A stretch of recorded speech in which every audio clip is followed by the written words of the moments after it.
Welcome back, Saint Shadow Society. A story was offered, a path was chosen. What you're about to hear is the result.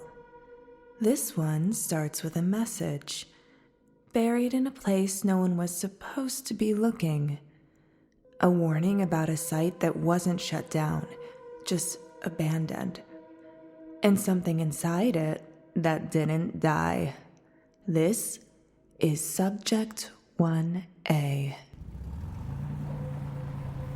You're halfway up a washed-out mountain road in northern Maine, the van's suspension creaking with every dip. Beside you, your environmental specialist, Jonas, scrolls through weather data.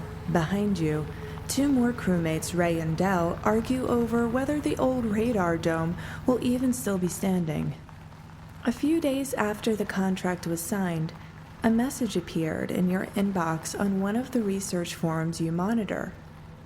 That part alone was unusual. You don't interact much. You don't post opinions. You read, you archive. The account that contacted you had no posting history, no followers, no identifiable metadata, just a profile icon. A stamped symbol that looked like a V intersecting a spiral. It didn't die when they shut it down. They just stopped looking. That's what the message said. You didn't reply. At the time, it barely registered. You've spent enough hours in fringe threads to recognize the cadence of paranoia. But you're not entirely separate from that world either. You actually run a faceless account. One of those quiet, locked profiles that catalogs declassified programs and abandoned surveillance infrastructure. It's gathered a modest following over time. Still, there's nothing personal attached to it. No real name, no location tags, no cross-linked accounts. You never log in from home, not from your phone, burner laptop, clean browser sessions, private routing. You're confident when you say you know what you're doing. So when the message appeared, you filed it where you file most things like that. Interesting, but irrelevant. And now here you are. As you find yourself bouncing around in the old van, you start thinking about it. Pine trees packed so tightly they seem to lean in over the gravel.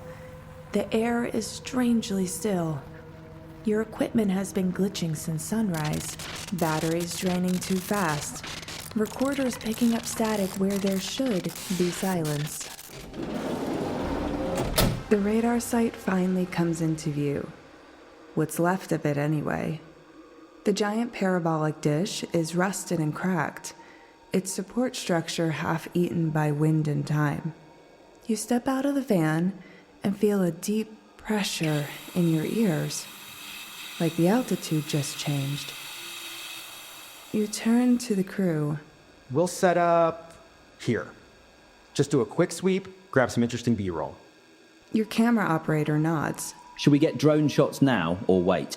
Before you can answer, a device starts chirping in Jonas's bag, loud and high-pitched. More like an energy surge because you briefly feel it under your skin. You look at him concerned. That's not supposed to happen, right? Suddenly, your comms headset crackles to life, completely unprompted. A voice, garbled, distant, female. Deacon, we are in trouble. It opened the... Silence. The air shifts. It's cold enough this morning that your breath clouds around your face. You glance toward the tree line, and you swear that for a second you see something watching, as if waiting. Yeah, I wouldn't worry about it. Who knows what old equipment is still sparking around here? Probably just some stray radio signals. You nod back to him, but decide you're going to check the tree line anyway. Start setting up around the dome. I'll go grab some footage along the ridge. They don't argue, just scatter with gear in hand. You love the cadence of this team. They work hard and take their jobs seriously. You make your way toward the tree line. It's silent in that unnatural way, like the sound's been drained out. Come to think of it, you hear no insects, no animals, nothing. You had a job in Sweden once that gave you a similar experience, but at least they had mosquitoes. You found yourself missing them in this moment. Bloodsuckers. Then you see it. A rusted access hatch half swallowed by moss and needles. You clear the edge with your boot. No markings, except one etched crudely into the metal. A V intersecting a spiral. The same symbol from the forum message. You hate to admit it, but you just don't believe in coincidences anymore. And right now, you just hope that message was wrong. You call out over comms. I found something. Some kind of sealed hatch. Not on the blueprints. The walkie crackles. One of your crewmates responds. It's weird up here, too. There's power in the dome. Console lit up on its own. Wait, what? No, that's impossible. On my way. You jog back. Inside one of the old terminals is glowing. You find your crew already there, staring at a nearby screen with pulsing static. You go to say something, but before you can get the words out, a video file starts playing automatically. Video log, grainy, time-stamped 1987. A man in fatigue stares at the camera, panicked, blood on his collar. If anyone finds this, the experiment failed. It escaped. We tried to jam the airwaves, but it followed the signal. It feeds on it. The officer glances over his shoulder. It can mimic voices, even people. Don't trust what you hear. Then, just before the log ends, a sound in the background. Low, wet, growling, horrible screams, unlike anything you've ever heard. One of your crewmates swears. What the hell was that? Another slowly backs away from the screen. This is a joke, right? You just stare. It's in this moment that you realize the facility wasn't decommissioned. It was abandoned. You try to calm everyone down. Let's not jump to any conclusions. I think we stick together and just take a moment to look around. No one argues, just quiet nods as everyone grabs gear. Everyone's still clearly processing what they just saw. You head towards a rusted steel door on the other side of the room. The air feels heavier as you push it open. The inside of the dome is a shell of its former self. Collapsed ceiling panels, broken terminals, cables like veins strung across the floor. It smells of mildew and rusted circuits. Old graffiti tags mixed with faded stencil warnings in red. One tag, hastily scrawled in charcoal, catches your eye. Not alone under the pines. You don't say it out loud, just take a photo, just in case. Near the back, buried in a desk drawer, you find it. A small digital recorder covered in grime. You power it on. You can't even believe it still works. The battery icon blinks red. One file. The team stops what they are doing and gathers around you. You press play. Log 42. The subject's energy field has grown erratic. Camouflage reflex is now near perfect. We've lost 2 outside the perimeter. I've advised suspension, but Dr. Langley insists it's still contained. There's a long pause. If this is ever recovered, terminate the project. It was never meant to adapt. We made a mistake. You may think it's a man. It's not. You may think it's a beast. It's not. You may think you hear yourselves on the radio. You don't. You have. The recorder dies. Ray exhales slowly. They created it. Created what exactly? Del nods.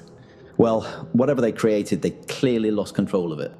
You say it out loud, the thing that's been circling your mind since arrival. Yeah, this place wasn't shut down. It was evacuated. What do you mean evacuated? We don't even know if anyone got out. If no one got out, where are they? Where are the bodies? The room goes silent. You can feel the weight of everyone's thoughts in the room. And just then, a soft, deliberate sound emerges behind the dome. Something listens. You gesture silently toward the back exit. Everyone follows. The wind picks up just slightly as you round the edge of the dome. The air here is cooler, denser. Pines creak overhead, and the tree line seems to hold its breath. I really need to show you guys what I found earlier. You step carefully through the debris, twisted fencing, scattering tools, and collapsed equipment crates long forgotten. Del swings the camera slowly across the tree line, keeping the lens steady. Ray's eyes track movement, any movement, as her field recorder is going. And Jonas, quiet as ever, grips the environmental EMF device in one hand. Everyone is on high alert. You come up on the half-collapsed hatch camouflaged by brush and gravel. But now, there appears to be a faint heat shimmer pulsing just above it. Not optical, but almost electromagnetic. Jonas's face drops. I'm getting interference again. It's a constant pulse. Ray crouches, brushing away debris from the rusted handle. It takes both of you to wrench it open. The interior is pitch black and colder, like something is pulling the heat downward. Do you feel that? You nod. Something is off. Like standing in a pressure drop before a storm. Carved into the metal of the hatch door, you notice it. Subtle and almost invisible under the rust. Subject 1A, breach site. No one says a word. You scan the nearby trees. Just shadows. And then the comm channel spikes in your earpiece. The van unit, the one you left powered on, suddenly pushing a signal. Not static, not the woman's voice. A man this time. It sees you. You decide to return to the van and try to make contact with the voice. You slam the door behind you, and the others pile in, breath ragged. Del turns up the volume on the radio equipment. Static floods the cabin. You lean toward the mic and speak clearly. Who are you? We need to know what this is. A man's voice, weak, disoriented, breaks through. This is Dr. Elijah Rourke, former project lead on Subject 1A. If you're hearing this, I don't know how long I have. You glance at the others. Ray looks stunned. Jonas starts recording the audio. We were working on bioenergy manipulation, Cold War cloaking tech. The subject volunteered. He didn't stay human for long. It adapted faster than we modeled. Could bend light, bend sound. Eventually, it learned to mimic electrical fields. Could trick our sensors. Killed half the camp before we realized it had learned the perimeter patterns. We tried to send a signal, some kind of warning. but it always knew. It heard what we heard. It was the signal. I'm the last. I got out barely. I've been off grid ever since. If you're there, you need to leave. Burn everything. Jonas looks at you. I think the question was, what if a human could disappear from radar, sound, even sight? And they got their answer. The radio crackles again, then silence, and then another voice. Maybe Dr. Rourke? Or something else. Too late. The van jolts. The lights flicker. Outside movement, rapid, impossible. A shape skimming just beneath the tree line starts to form. You watch as it approaches the van, morphing between a figure of a man and an electric black storm cloud. It starts to pick up speed, nearly doubling in size. You don't wait. We gotta go. Now. You slam the van into gear and tear down the gravel road, fishtailing around corners as the trees blur past. Something slams into the back of the door. Once, twice, then nothing. Eventually, only silence. You don't stop until the road finally levels out. You pull the van to the shoulder and keep the engine running. No one moves. No one speaks. You stare for a moment straight ahead, your hands still tight on the steering wheel. Jonas watches the tree line in the side mirror, even though you're miles away now. Are we not going to talk about what just happened? No one answers right away. Del breaks the silence first. You know what? I would really just like to go home. Jonas exhales, slow and controlled. I think it's obvious. We just experienced something completely impossible. Silence again. You look through the windshield. The road ahead looks normal. For a moment, the symbol flashes in your mind, the V intersecting the spiral. The message claiming that they just stopped looking. You know what? You don't believe that anymore.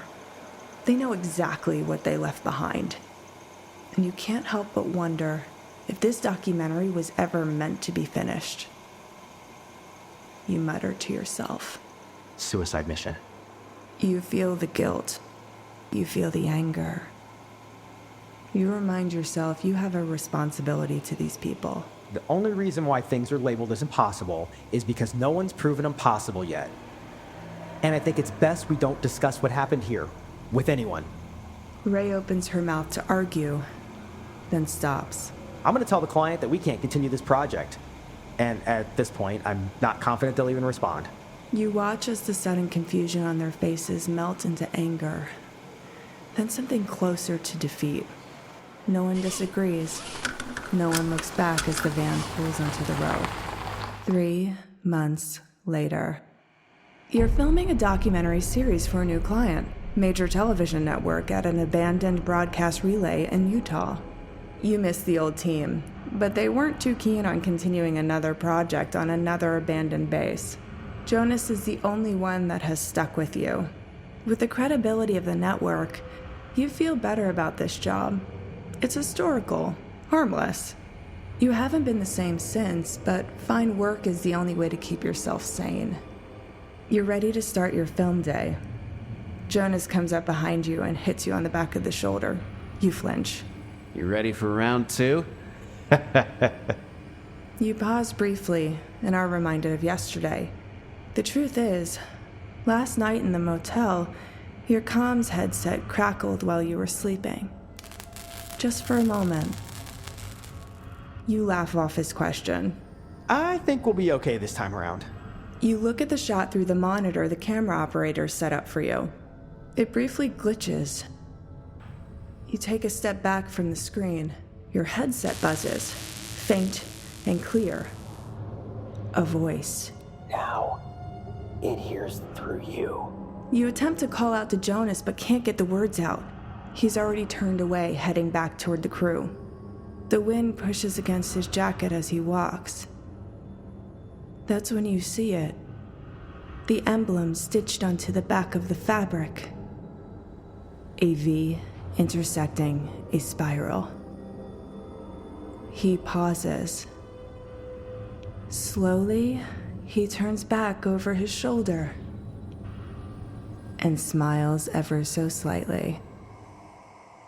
The choices have been made, but the story isn't over. If you want to follow along with the stories as they're unfolding and help decide what happens next, you can join us at storieswithsaint.com. That's where the current stories live, and where the next choices are made. You can also find and vote with the Saint Shadow Society on Instagram at ElizabethSaint_, and on Facebook at Official Elizabeth Saint. And remember, if you can hear it, it can hear you back.